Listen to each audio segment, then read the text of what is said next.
Get out and don't come back, Mom screamed, throwing my clothes on the lawn. 7 years later, security called, "Ma'am, your parents are at the gate of your estate." I smiled and said, "Let them wait." I set down my coffee and stared at the security monitor showing 2 figures huddled under an umbrella at the gates of my Malibu estate. The same parents who'd thrown me out like garbage on my 18th birthday. The same ones who'd called me worthless, a burden, a waste of space. "Ma'am?" Security's voice crackled through the intercom. "They say it's urgent. Family emergency." Family. The word tasted bitter even after all these years. I'm Luna Thorne, though they knew me as Lucy Ann Thompson, the daughter they'd erased from their lives. At 25, I owned a tech startup valued at $200 million, lived in a house that cost more than my parents would see in 10 lifetimes, and had built everything from nothing, from less than nothing, actually, from active sabotage. "Tell them to wait," I repeated. "I'm in a meeting." I wasn't, but they could stand in the rain for a while. God knows I'd stood in worse. 7 years ago, I'd woken up on my 18th birthday to my mother ripping the covers off my bed.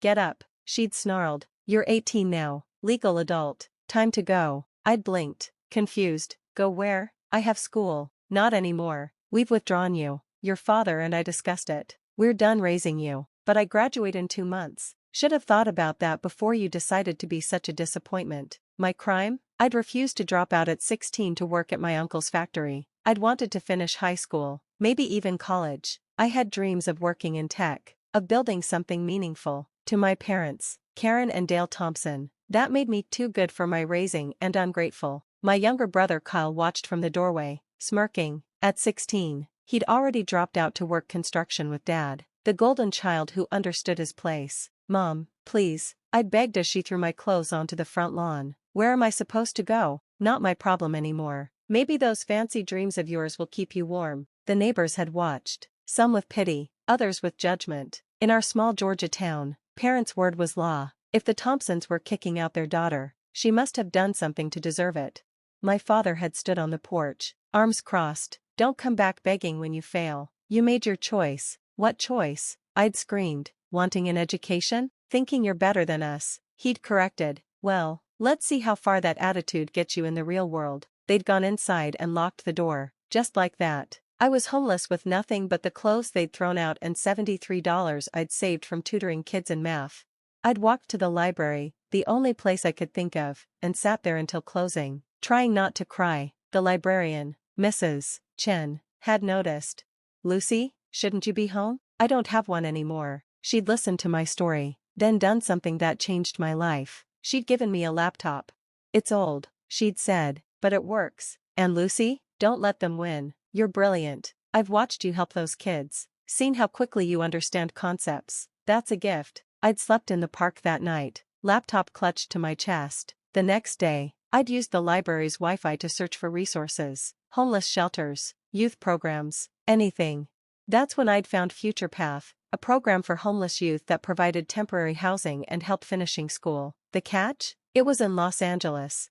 I'd used my $73 for a Greyhound ticket and never looked back. The program gave me a bed in a shared room and access to online classes. I finished high school in 6 weeks, then started taking free coding courses. Turns out, I was good at it, really good. By 19, I was freelancing web design. By 20, I'd saved enough to rent a studio apartment. By 21, I'd built an app that helped homeless youth find resources, shelters, food banks, job training. It went viral after a tech blogger discovered it. That's when the investors came calling. "This is brilliant," one had said. "Personal experience? You could say that." They'd invested $2 million. I'd used it to expand the app, hire developers, create partnerships. By 23, we'd helped connect 100,000 homeless youth with resources. By 24, Google offered to buy us for $200 million. I'd said no, we were just getting started. Now, at 25, Path Forward was the leading platform for youth in crisis. We'd expanded internationally, partnered with governments, saved lives, and I'd done it all without my family's support or approval. "Ma'am?" Security interrupted my thoughts. "They're still waiting." "The woman is crying." Crying. My mother had never cried for me, not when I'd begged to stay, not when I'd called from LA, hungry and scared, swallowing my pride to ask for help, only to be told I was dead to them. Send them to the guest house. I decided, I'll meet them there. I didn't want them in my home. The guest house, sterile, impersonal, was enough. I took my time getting ready, designer jeans, a simple but expensive sweater, minimal jewelry. I wasn't the desperate girl they'd thrown away. I was Luna Thorne, CEO of Path Forward, named one of Forbes 30 under 30. They needed to see the difference. The walk across my estate took 5 minutes. 5 minutes to cross grounds that sprawled over 2 acres, past the pool, the tennis court, the meditation garden. 5 minutes to prepare for faces I'd only seen in nightmares for 7 years. They were sitting on the guest house porch, soaked despite the umbrella. My mother looked older, grayer, smaller. My father had lost weight, his face gaunt. They both looked up as I approached, and I saw the moment they recognized me. "Lucy?" My mother's voice broke. "It's Luna now," I corrected. "Lucy died 7 years ago." "You look," my father trailed off, taking in my appearance, my confidence, my clear success. "Alive? Fed? Not begging on the streets like you predicted?" "We didn't know," my mother whispered. "We thought." "You thought what? That you'd throw out your teenage daughter and I'd magically be fine? Or did you hope I'd fail and come crawling back?" "We made a mistake," my father said quietly. "A mistake?" I laughed, but there was no humor in it. "A mistake is forgetting to buy milk. You threw me out. You withdrew me from school. You told me I was worthless and not to come back. We were angry." "About what? That I wanted to graduate? That I had dreams beyond this small town?" My mother started crying harder. "We were wrong. We see that now." "Now?" I sat down across from them, studying these strangers who shared my DNA. "What's changed? Why are you here?" They exchanged glances. My father cleared his throat. "Kyle's sick." "Of course. There was always something." "Sick how?" "Kidney failure. From an accident at the construction site. He needs a transplant. And you want me to get tested," I said flatly. "You're his sister."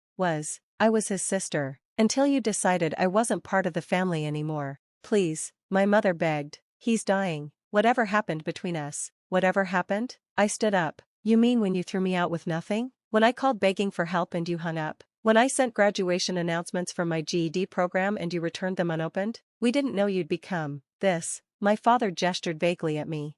"This? You mean successful? Happy? Alive? Rich?" He said quietly. There it was, the truth.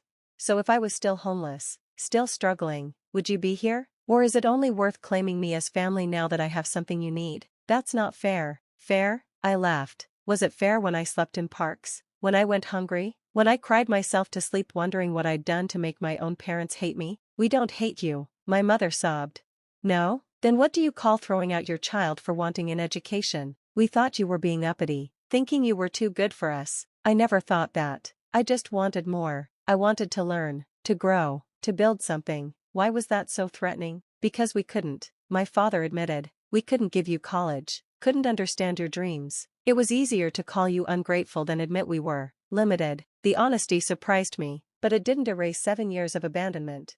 "So you threw me away." "We were wrong," he repeated. "But Lucy, Luna, you're still Kyle's sister. He needs help." "Where is Kyle?" I asked. "Why isn't he here begging himself?" Another glance between them. "He doesn't know we're here. He's ashamed of how he treated you." "He should be." I remembered Kyle's smirk as Mom threw my clothes out, his laughter when I'd pleaded with Dad, the text he'd sent from my parents' phone, "Stop calling. You're not our problem anymore." "He was just a kid," my mother defended.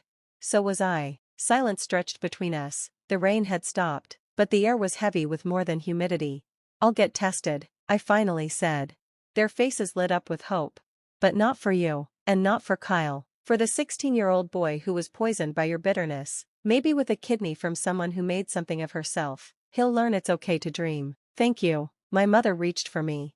I stepped back. "I'm not doing this for free. We'll pay." "With what? You can't afford my gardener." "No, I want something else. I want you to volunteer." "Volunteer?" "At Path Forward shelters. I want you to serve meals to homeless youth, to see their faces, to understand what you did to me." "For how long?" "Forever. Or at least until you understand that every one of those kids was thrown away by someone who should have loved them. Every one of them is somebody's Lucy." My father's face crumbled. "We'll do it. And I want a public statement. A video admitting what you did. We'll use it in our awareness campaigns about youth homelessness." "Lucy, Luna, those are my terms. Take them or leave them." They nodded, defeated.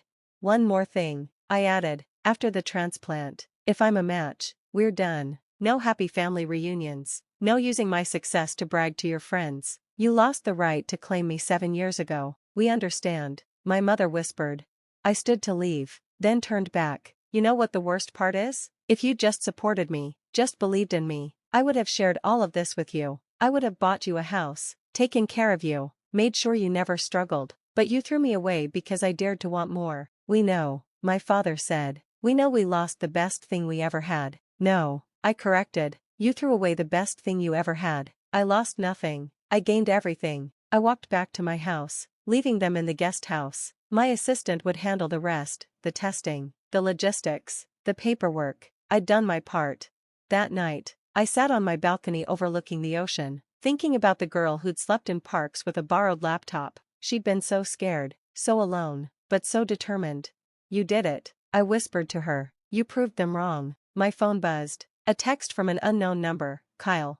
Luna, Mom told me you're getting tested. Thank you. I'm sorry, for everything. I stared at the message for a long time. Then I typed back. I'm not doing it for you. I'm doing it for every kid who's told they're worthless. Prove me wrong. Make something of your second chance. I blocked the number and went inside. 2 weeks later, the test came back. I was a match. The surgery was scheduled. The legal documents signed. My parents started their volunteer work, serving meals to kids who looked like I had lost, scared, defiant. The day before the surgery, I visited Kyle in the hospital. He looked small, sick, nothing like the cocky teenager who'd laughed at my pain.